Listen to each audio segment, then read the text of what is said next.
ഒരു കാട്ടിൽ നാം കയറിയാൽ അവിടെ നമുക്ക് അറിയുന്നതും അറിയാത്തതുമായ ഒരുപാട് ചെടികളും മരങ്ങളും കാണാൻ സാധിക്കും.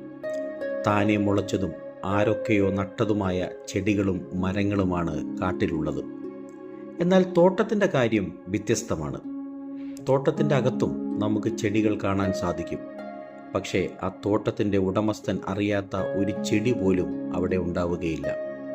കാട്ടിൽ എല്ലാ ചെടികളും കണ്ടേക്കാം, എന്നാൽ തോട്ടത്തിൽ തോട്ടക്കാരൻ നട്ട ചെടികൾ മാത്രമേ ഉണ്ടാവുകയുള്ളൂ. തോട്ടത്തിൻ്റെ ചുറ്റും ഒരു വേലി ഉണ്ടാകും. ആർക്കും അതിൻ്റെ അകത്ത് കയറുവാനോ അതിലെ ഒരു ചെടി തൊടുവാനോ സാധിക്കുകയില്ല.